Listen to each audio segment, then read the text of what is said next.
Hi, and thanks so much for joining me. Today we are talking about these two La Mer products. If you'd like to see that, please keep watching. I recently picked up the La Mer The Soft Fluid Longwear Foundation in the shade Buff. And I also picked up the powder. So I'm going to talk about these products as we try them. I've got on eyebrows, eye makeup, also a little bit of the Color Science 3-in-1 right under the eyes. And I've prepped with Charlotte Tilbury's Magic Cream. I'll list everything below in case you're interested. I have the shade here in Buff. I've got less than a pump here because I'm going to use my fingers to apply this. It has a really nice emollient, almost a gel-like texture. It does have a much more emollient texture than something like the Clé de Peau Radiant Fluid Foundation. I have seen people apply this with a beauty blender, but this works well for me. The shade pulls a little bit warmer on me, so depending where I apply it for my face, it's either a little bit deep or a little bit light. Always my forehead is deeper than the rest of my face, and then this is usually the lightest part of my face. Does mesh well with the skin, almost to the degree that I can't detect it. I can, however, see it when I add more than one layer. So this is, again, one of those foundations that does much better with a thin layer, and then going in to conceal will be kind of the key to covering up these areas. So we have half here, half with foundation, half without. Yeah, it meshes really nicely with the skin. It does have a scent, and one of you chimed in and said it smells like a port. It does smell like, I thought it smelled like candy at first, but does really smell like very ripe fruit, very ripe grapes. It has a very unique scent. It does dissipate. So as I apply this on the other side, I'll read a little bit about it. A weightless, natural, buildable foundation that offers healing hydration and luminous color to refine the look of skin with Stay True color. Ideal for those with normal, dry, oily, and combination skin types. It talks about smoothing the pores and imperfections while enhancing skin's natural beauty. Now I do have some lovely enlarged pores right here in the front, so that's always an area of concern for me. If I prime my face, I will put primer in this area. I didn't do that today because I wanted to see what it could do on its own. I have worn this a few days already just to kind of gather some initial thoughts. It does have SPF 20, which for me is not enough, so I will add another SPF as well, either underneath or on top. The SPF and antioxidants help protect your newly flawless complexion, and color capsule technology helps color stay true even in humidity. So they are addressing those of you who live in more humid climates, and in the summer too, it can get more humid even if it's not typically humid. Paraben-free, sulfate-free, phthalate-free, made in the USA. 28 shades are available. Although why does that look like 29? That looks like 29. It does have the Miracle Broth in it. I'm putting some on my nose. This is one of those foundations that doesn't appear on my nose, really. Like, it really just sinks into the skin. It's hydrating without being greasy, which is kind of a rare combination. Usually if I get hydrating, it is greasy feeling. It does have a nice velvety feel about it. It also says it has color capsule technology created to mimic true skin tones. Color pigments are encapsulated in transparent spheres to keep color pure, true, and natural looking. This is not even one pump, and we can try and build it up. I'll show you what it looks like to kind of try and build it up, but this has a little bit of warmth to it, so this darkness starts to turn a little bit green. So I wouldn't use it to build up anywhere where there's darkness. So this is how much I would put on. It says it's formulated to renew and retexturize skin. At the heart of this transformational ferment is a high-performance velvet algae found deep below the surface of the North Atlantic. The soft velvet ferment helps hydrate and soften the look of skin, enhancing radiance for a multi-dimensional finish. Very, very skin-like. Yeah, again, I'm impressed with the way it feels.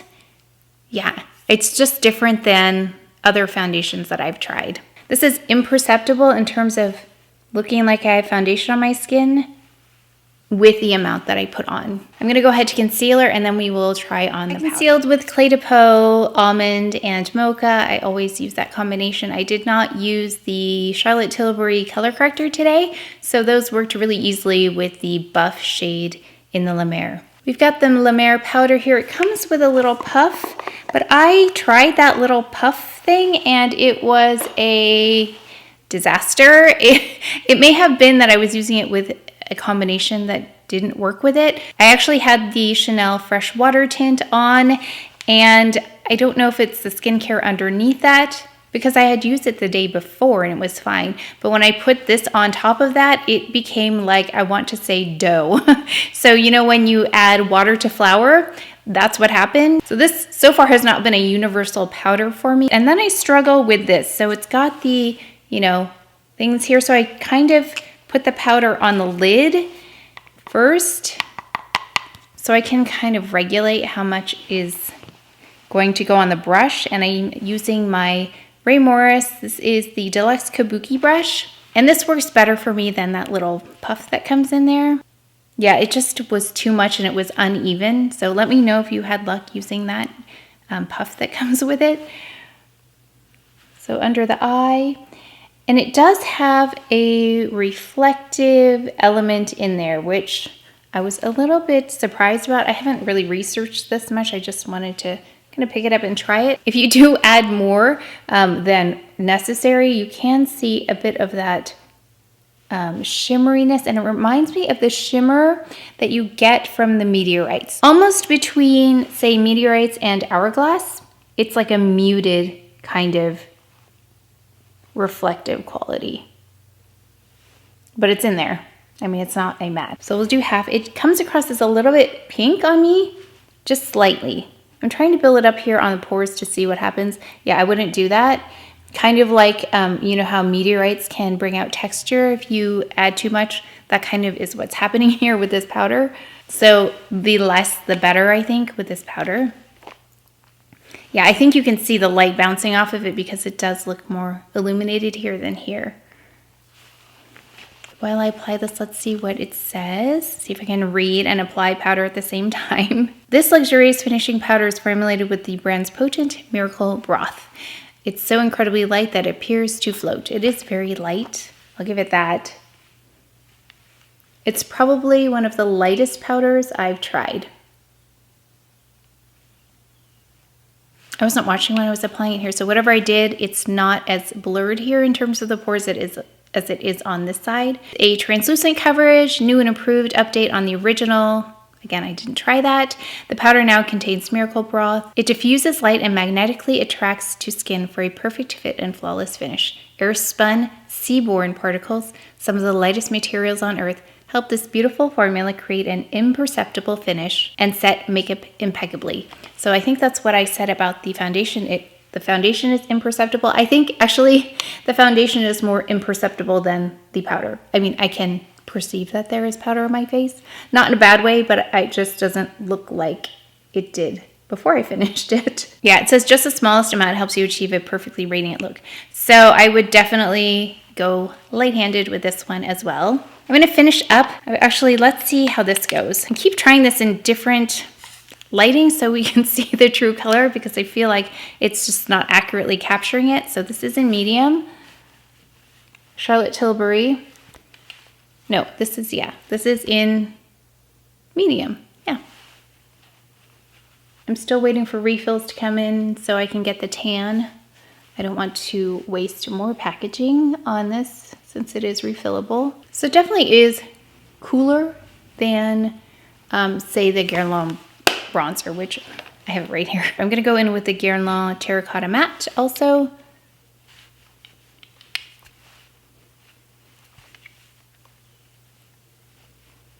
Now let's go in with this Chantecaille blush that I've been loving. I've been testing out so many other things. I haven't used this in a few days, so I kind of miss using it. This one's in Coral. It's just the most beautiful blush. Let's try doing this. Let's try bringing it like I do a little bit forward, and then we'll see how that powder layers on top of it.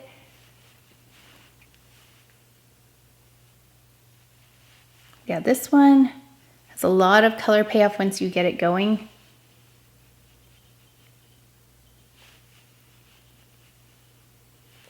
I like to take a setting powder and go over my blush to kind of blend it all together. And I don't want it to be that bold because I do have a bold lip I want to go in with. I'm going to take the highlighter right now and do that, and then just put the powder over it. Okay, let's try this powder over this blush. The powder is a bit messy for me just because I do put it in the cap first. Okay, and then finally the lip today. We're going to be using the Gucci, I haven't used this in a while, in Grand Hotel. It is really pretty. So I think I finally have a top I can wear it with. I think that's another thing, is that I don't really have much unless it's white or maybe blue that I can wear this with.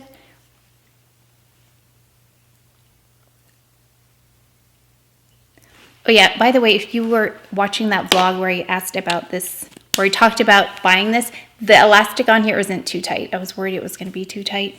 It's not. It's actually really comfortable. I think this is in a size actually a little bit bigger than I need, but it's okay. I'd rather have a little bit more room to move. But this shade made me think of this lip.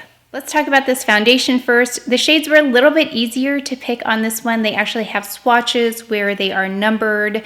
Again, though, I did have a little bit of a tricky time trying to find somebody on YouTube with similar coloring, so hopefully this will serve as a nice reference in the future for someone who's looking for this. Again, this is the shade Buff. It threw me off a little bit because it is described as light warm, and I don't consider my skin tone as light. I consider it more as a medium skin tone, so I wasn't sure. That made me a little bit apprehensive about choosing it, but they do have a nice swatch of 4 different arm shades, and then these swatched on them. So what I do is I will look at the colors. This is listed as 240, and I noticed that amongst all of the 200s on this one arm, this had the most warmth to it. The other ones looked really cool. So that was one thing. It was either this 240 or 230.